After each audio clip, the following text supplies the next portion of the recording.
Very good afternoon students. एक numerical हम लोगों ने उठा लिया था कल के डेट में, सो एक और न्यूमेरिकल हम लोग करते हैं आज। आई होप आप लोग क्वेश्चन दिख रहे होंगे, ठीक है। सो क्वेश्चन कह रहा है from the following figures of B of Agra prepare a statement of affairs and a deficiency account as at 31st March 2019. Assume that the stock realizes rupees 666 and other realizations are fixtures and fittings दिया हुआ है 282, investment दिया हुआ है shares में book value 500 और 500 and bad and doubtful डेब्ट कितना दिया हुआ है 600, ठीक है। फिर कह रहा है 1 अप्रैल को debtor B commence business with a capital of 6350, his profit दिया हुआ है 5554 और उसने लॉस भी सफ़र किया है 2500 का 1819 में। उसकी टोटल ड्राइंग है 9000, ठीक है। ये सारी चीज़ें तो हम लोगों ने लास्ट क्लास में भी किया था, यही सारे न्यूमेरिकल्स थे, तो कुछ भी ऐसा कुछ नहीं है जो बहुत नया चीज़ है। कैश दिया हुआ है, स्टॉक इन ट्रेड है, डेटर्स है, उसके बाद से फिक्चर्स एंड फिटिंग्स है, इन्वेस्टमेंट इन शेयर्स है, unsecured creditors including 1000 from wife. ये पॉइंट हम लोग को डिस्कस करना है। अनसिक्योर्ड क्रेडिटर्स में 1000 ऐसा है जो उसकी वाइफ ने दिया है उसको एज अ लोन, ठीक है। सिक्योर्ड क्रेडिटर्स दिया हुआ है और value of securities held by secured creditors दिया हुआ है इतने का और प्रेफरेंशियल क्लेम दिया हुआ है रेंट फॉर टैक्स इतना का, ठीक। सो क्वेश्चन आई गेस हम लोग को क्लियर हो गया होगा, तो चलिए स्टार्ट करते हैं। सबसे पहले हमें कह रहा है क्वेश्चन में कि हम लोग चलते हैं assume that stock realises, starting से चलते हैं, ठीक है। तो हमारे पास कह रहा है कि स्टॉक रिलाइज हुआ है आपको 666 का, तो हमारे पास स्टॉक कितने का रिलाइज हुआ है 666 का, ठीक है, ओके। और उसके बाद से हमारे पास है अदर रिलाइजेशन दिया हुआ है fixtures and fittings 282, fixtures and fitting है हमारे पास 282 के, एंड हमारे पास इन्वेस्टमेंट इन शेयर्स हैं। अच्छा, बैलेंस शीट में हमारे पास कितने के स्टॉक इन ट्रेड है ये भी लिखते चलते साथ में, 1000 के स्टॉक इन ट्रेड थे, ठीक। और फिक्चर्स एंड फिटिंग्स हमारे पास थे, फिक्चर्स एंड फिटिंग्स हमारे पास है 564 के, 564, ठीक है। तो जल्दी से मुझे बताओ 1000 का स्टॉक था वो कितने का हो गया 666, 1000 का स्टॉक कितने का हो गया 666। इसका मतलब कि मुझे लॉस हो रहा है और जो भी लॉस होता है उसको हम कहाँ ट्रांसफर करते हैं, अदर लॉसेस के साइड में। तो 1000 माइनस 666 ये हमारे पास आ जाएगा 334, ठीक है।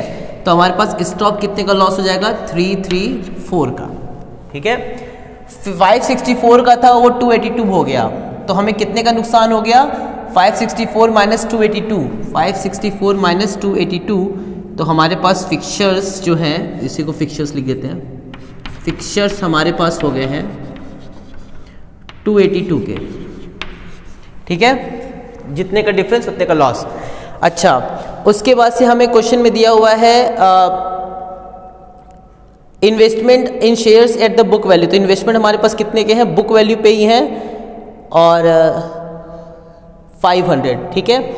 अच्छा, तो एक काम करते, सबसे पहले हम लोग कैश भी लिख लेते हैं। हमारे पास कैश कितना दिया हुआ है, कैश हमारे पास दिया हुआ है क्वेश्चन में 230, तो हमने कैश कितना लिख दिया 230। कैश एट बैंक दिया नहीं है, stock in trade good debtors दिया हुआ है, गुड कितना 1800, तो हमारे पास डेटर्स कितने हैं गुड 1800, तो यहाँ पे 1800 और ये गुड है तो इसी को हम क्या लिख देंगे बाहर।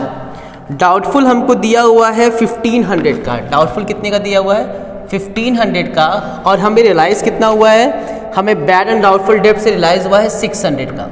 आप ऊपर देख सकते हुए लिखा होगा कि फिक्चर्स एंड फिटिंग्स इतने के, investment in shares at the book value 500 and book and bad and doubtful डेब्ट कितना 600। इसका मतलब बैड एंड डाउटफुल डेब्ट हमको कितना मिला 600, और इन्वेस्टमेंट मैंने कहीं लिखा नहीं है तो मैं यहाँ अदर में लिख देता हूँ इन्वेस्टमेंट, और इन्वेस्टमेंट हमको रियलाइज हुआ है बुक वैल्यू यानी कि 500, ठीक है। अच्छा, उसके बाद से हमारे पास है बैड डेट हमें कितना दिया हुआ है, हमें 564 का बैड डेट दिया हुआ है, तो 564 का बैड डेट है, ठीक। अच्छा एक बात बताओ, ये तो मुझे बुक वैल्यू पे रियलाइज हुआ तो कोई लॉस नहीं हुआ, तो मैंने वहां पे कुछ नहीं लिखा। यहां पे हमें 1500 का था लेकिन 600 केवल रियलाइज हुआ, यानी कि 1500 का डाउटफुल था और कितना रियलाइज हुआ, सिर्फ 600। इसका मतलब कहीं ना कहीं 900 ये क्या हो जाएगा, बैड डेट। ये 900 बैड डेट हो गया इन दोनों का डिफरेंस, और 564 तो मेरा ऑलरेडी बैड डेट है, यानी कि 564 तो ऑलरेडी बैड डेट है। तो 4 6 और 9 4 9 5 कितना हो गया, 14, यानी कि 1464 का मेरे पास ऑलरेडी कितना हो गया, बैड डेट हो गया। तो हम यहाँ पे कितना लिख देंगे, 1464। ठीक है, आई गेस ये क्लियर हो गया होगा। 1500 के डाउटफुल थे, कितना रियलाइज हुआ, 600। इसका मतलब 900 क्या हो गया, बैड हो गया। 564 का ऑलरेडी बैड डेट था, तो 900 प्लस 564 कितना हो गया, 1464। तो 1464 हमारा क्या हो जाएगा, बैड डेट हो जाएगा। ओके सर, यहां तक हमारी चीजें क्या है, बिल्कुल क्रिस्टल क्लियर है, यहां तक में मेरे ख्याल से कोई दिक्कत नहीं है। ठीक है, तो बैड डेट का हमारा काम हो गया, फिक्सचर्स एंड फिटिंग्स हमारा हो गया, इन्वेस्टमेंट भी हो गया। ठीक, अब हमारे पास है अनसिक्योर्ड क्रेडिटर्स दिया हुआ है 13,000। जल्दी से बताओ मुझे, अनसिक्योर्ड क्रेडिटर्स कितना दिया हुआ है, 13,000। ठीक है, और कह रहा है कि इसमें 1000 ऐसा अमाउंट है, इसमें 1000 ऐसा अमाउंट है जो मैंने वाइफ से लोन लिया हुआ है। वाइफ से क्या लिया हुआ है, लोन लिया है, और हम इस पे अभी डिस्कस करने वाले हैं। मेरी बात एकदम ध्यान से समझो। अनसिक्योर्ड क्रेडिटर्स कौन होते हैं, अनसिक्योर्ड वो क्रेडिटर्स होते हैं जिनके ऊपर कोई भी सिक्योरिटी नहीं होती है, उन्होंने कोई भी सिक्योरिटी नहीं जमा की है, और ऐसे लोग जिनको लायबिलिटी मान करके उनका पेमेंट किया जाएगा। ठीक, इक्वल प्रोपोर्शन में, ये हम लोगों ने पढ़ा था। लास्ट में जितना पैसा बच जाएगा वो क्या होगा, इक्वल प्रोपोर्शन में बट जाएगा। अच्छा, ये कहानी क्लियर हो गई। अब ध्यान से मेरी बात सुनना कि मैं करने क्या वाला हूं। मुझे रियलाइज हो गया, मुझे आभास हुआ कि मैं 4-5 महीने में बैड डेट हो जाऊंगा। बैड डेट का मतलब इंसॉल्वेंट हो जाऊंगा, बैड डेट इंसॉल्वेंट हो जाऊंगा, और मेरे पास पैसा नहीं रहेगा अपनी लायबिलिटी को पे करने के लिए। अब सपोज हमारे पास असेट है 12,000 की और मेरी लायबिलिटी है 20,000 की। इसका मतलब कि मैं अपने लायबिलिटी का पेमेंट नहीं कर पाऊंगा 20,000 का, तो मेरा 12,000 का एसेट बिकेगा और किस में बटेगा, सारे अनसिक्योर्ड क्रेडिटर्स पे इक्वल प्रोपोर्शन पे। मैंने कहा अपनी वाइफ से, और वाइफ से क्या बोला, देखो ऐसे तो तुम किसी काम आती नहीं हो, आज तुमको अवसर मिला है अपना दायित्व पूरा करने का। आज अवसर मिला है तुमको अपना दायित्व पूरा करने का। वो बोली कैसा दायित्व? मैंने कहा ये लो 10,000 रुपए, हम ही उसको दिए रात में, और सुबह बोले कि एक काम करो मुझे लोन दे दो उसी 10,000 से। वो बोली अरे इसमें कौन सी बड़ी बात है, आपका पैसा आपको लोन दे देते हैं। जैसे ही मैंने अपनी बीवी को रात में 10,000 दिया और अगले दिन सुबह उसने मुझे लोन दे दिया 10,000 का, तो जल्दी से बताओ वो मेरी क्या बन जाएगी? Unsecured creditors. हाँ सर ये तो अनसिक्योर्ड क्रेडिटर्स हो गई। मैंने कहा ओके। अब हम इंसॉल्वेंट हो गए और 20,000 की पहले लायबिलिटी थी, वो कितने की हो जाएगी? 30,000 की। लेकिन अब क्या होगा, अगर हम उसको अनसिक्योर्ड क्रेडिटर मान लेंगे तो जितना असेट रियलाइज होगा वो सब में बटेगा। इसका मतलब पहले जो 20,000 की रियल लायबिलिटीज में बटने वाला था, अब वो 12,000 जो मेरे पास रियलाइज हुआ है वो 30,000 की लायबिलिटी में बटेगा। आ रही कि नहीं बात समझ में? फॉर एग्जाम्पल ऐसे समझते हैं 12,000 हमको रियलाइज होगा। रियलाइज पहले हमारी लायबिलिटी थी, पहले जो हमारी लायबिलिटी थी वो थी 20,000 की। मैंने अपनी बीवी से 10,000 की लोन ले लिया, अब वो लायबिलिटी कितनी की हो गई? 30,000 की। अब ये 12,000 जब बटेगा तो कितने में बटेगा? 30,000 लोगों में। और कहीं ना कहीं मेरी बीवी को भी कुछ पैसा मिलेगा रियलाइजेशन का, अगर हम उसको अनसिक्योर्ड क्रेडिटर्स मानेंगे। और जब एसेट रियलाइज होगा 12,000 में, तो 12,000 में कुछ हिस्सा किसको मिला? मेरी बीवी को भी। और अब मैं अपनी बीवी से कहूंगा क्या, एक काम करो, पैसा मिल गया ना तुमको अनसिक्योर्ड क्रेडिटर्स का भी, अब एक काम करो वो मुझे वापस कर दो। तो कहीं ना कहीं मैं छेड़छाड़ कर रहा हूं ना। ये 12,000 एक्चुअल में किसको मिलना चाहिए था? इन 20,000 लोगों को, 20,000 के क्रेडिटर्स को। लेकिन मैंने एक दूसरा रास्ता अपना करके मैंने कहीं ना कहीं इस 12,000 में से भी कुछ प्रपोर्शन क्या कर लिया, ले लिया वापस अपनी बीवी से। मतलब बीवी को पहले मिला और फिर बीवी से तो मेरी है, तो कोई दिक्कत नहीं, उसको कल परसों में जाकर के उससे पैसा ले लेंगे। कहीं ना कहीं ये झोल है ना, कहीं ना कहीं ये फॉल्स प्ले है ना, फाउल प्ले। इसी को रोकने के लिए सरकार, इसी को रोकने के लिए एक्ट में बोला गया, साहब अगर आपकी वाइफ आपको लोन देती है, अगर आपकी वाइफ आपको लोन देती है तो this will not be considered as unsecured creditors. If my wife lends me loan that it will not be considered as unsecured creditors। काम खत्म। इसका मतलब कि ये 1,000 जो है वो मेरा अनसिक्योर्ड क्रेडिटर्स नहीं बनेगा। अनसिक्योर्ड क्रेडिटर्स नहीं मिलेगा तो बताओ, जल्दी से बताओ, अब कितने अनसिक्योर्ड क्रेडिटर्स हो गए? 12,000। अगर मैं अपना एग्जांपल लूं तो पहले अनसिक्योर्ड क्रेडिटर्स कितने थे? 30,000। 30,000 में बोला गया भैया 10,000 जो है वो अनसिक्योर्ड क्रेडिटर्स नहीं है। इसका मतलब कि 12,000 सिर्फ किस में बटेगा? रियल अनसिक्योर्ड क्रेडिटर्स में। कहानी समझ में आई? यानी कि सरकार ने बोला कि बेटा जो वाइफ का लोन है वो तुम्हारा ही पैसा है। एक्ट में बोला गया जो वाइफ का लोन है वो तुम्हारा ही पैसा है, और वो तुम्हारा क्या पैसा नहीं, वो तुम्हारा कैपिटल है। वो क्या है? तुम्हारा कैपिटल है या प्राइवेट असेट है। मैंने कहा ओके, इसका मतलब कि जो वाइफ का लोन है this will not be considered as unsecured creditors, it will be considered as private asset. Okay, private capital. So ये 1,000 जो है मेरा माइनस हो जाएगा अनसिक्योर्ड क्रेडिटर्स में। इट मीन्स कि मेरे अनसिक्योर्ड क्रेडिटर्स कितने हो जाएंगे? इट मीन्स कि मेरे अनसिक्योर्ड क्रेडिटर्स हो जाएंगे 12,000। इसका मतलब कि ग्रॉस लायबिलिटी थी 13,000 की, लेकिन हमारी हो जाएगी कितने की? 12,000। ये 1,000 क्या कहलाएगा? ये कहलाएगा excess of private assets over liability 1,000, क्योंकि मेरा कैपिटल हो गया।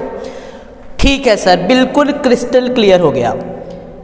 Then we have secured creditor and secured creditors दिया है 2,500 और value of security held by secured creditors दिया हुआ है 3,500।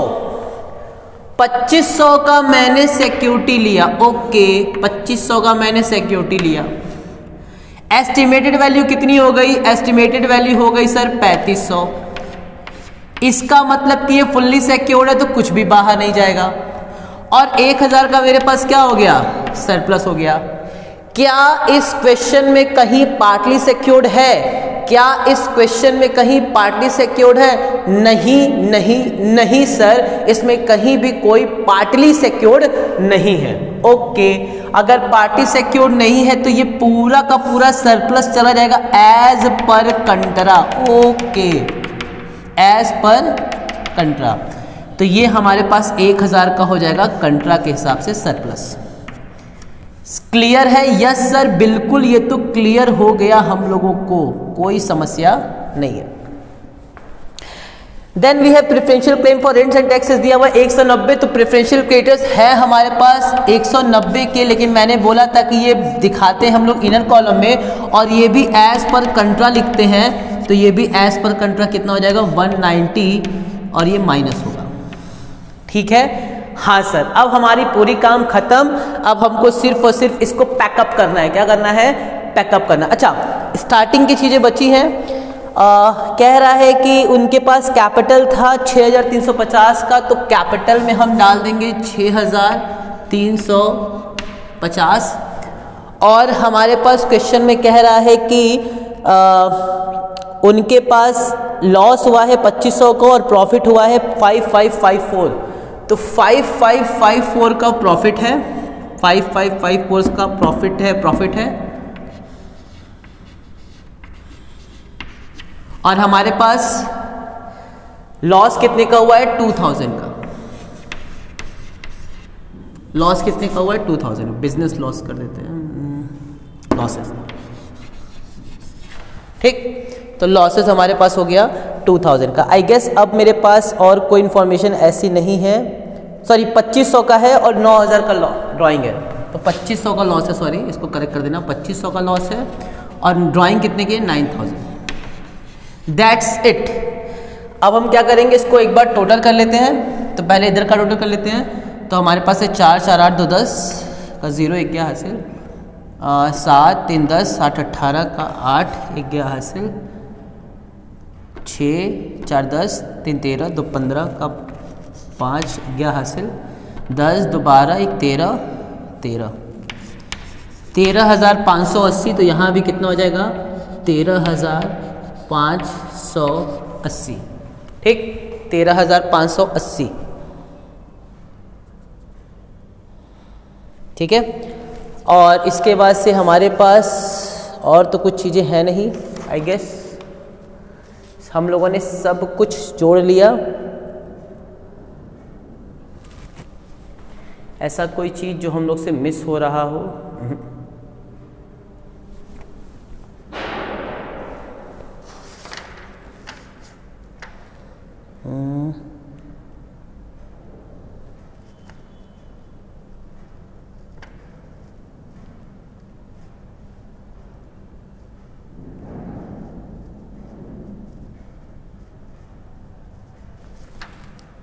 ओके, सॉरी, एक यहाँ पे करेक्शन है। ओहो, ये एक्चुअल में 7000 है और ये भी 7000 है।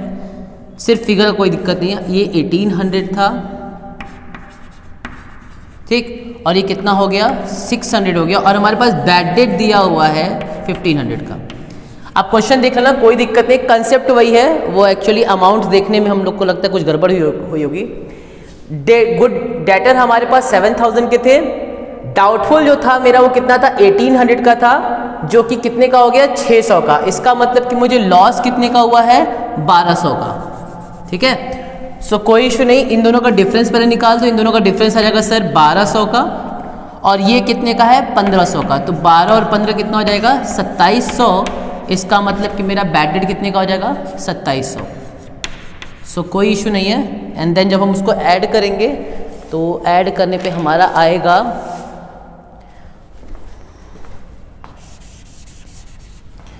ये ऐड करने पे आएगा 14816, 4 2 6 3 8 3 11 का 1 गया हासिल, 6 7 6 13 3 16 2 18 का 8 गया हासिल, 10 2 12 2 14। ठीक, 14,816, और ये भी कितना हो जाएगा 14,816। ठीक, और अब हम इसको जोड़ लेते हैं तो ये हो जाएगा 6,554, तो 6350 प्लस 6,554। सो 4 5 10 का 0 क्या हासिल, 5 3 8 9 6 6 12, 12,904। 12,904 इसमें से माइनस कर देते हैं तो 14,816 माइनस 12,904। तो 6 में से 4 जाएगा बचेगा 2, 1 18 में से 9 जाएगा बचेगा 9, 1912। सो 1912 विल बी योर डेफिशिएंसी। सो 1912 हमारा क्या आ गया डेफिशिएंसी आ गया 1912। ठीक, ये हमारी डेफिशिएंसी निकल गई। अब हम इसको भी एक बार देख लेते हैं। तो ये हमारे पास है 12,000, तो यहाँ पे कितना हो जाएगा 12,000, तो यहाँ भी कितना होना चाहिए 12,000। ओके, अब हम इसको देख लेते हैं। तो इसको जब जोड़ेंगे तो 6 2 8 8, इसका मतलब कि यहाँ पे टोटल कितना आ जाएगा 8। फिर यहाँ पे कितना आ जाएगा 6 2 8, ये है ना बस, और तो कुछ है नहीं। 230। ठीक है, तो 6 2 8 हो गया। एंड देन वी हैव 3 6 3 9 8 17 17 17 17 का 7 1 गया हासिल, 3 6 3 9 तो 11 5 14 14 6 20 20 का 0 2 गया हासिल, 7 2 9 9 1 10। इट विल बी 10,078 10,078 माइनस 190, तो ये आ जाएगा हमारे पास 8 10,790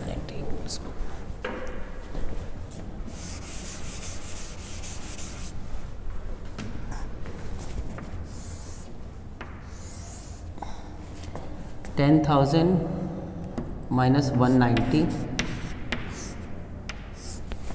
तो ये हो जाएगा 8 7 17 में से 9 जगह बचेगा 8, और यहाँ हो जाएगा 10 में से 9 में से एक जगह बचेगा 8 और 988, और इसमें हमारे पास ये कितना आया था 1912, तो 1912 अगर हम ऐड करेंगे तो कितना आ जाएगा 12,000। इसका मतलब कि हमारा आंसर क्या है, सही है।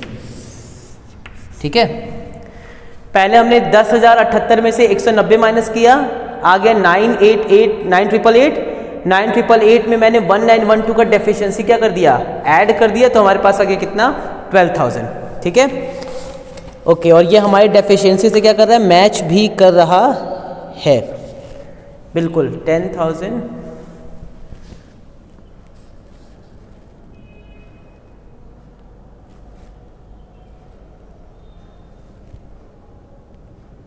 ठीक है, ये 10,278 है और ये हो जाएगा 10,080। ठीक है, आप इसको एक बार नोट डाउन कर लो, आई डोंट थिंक इसमें कोई इशू होगा। 236, ठीक है।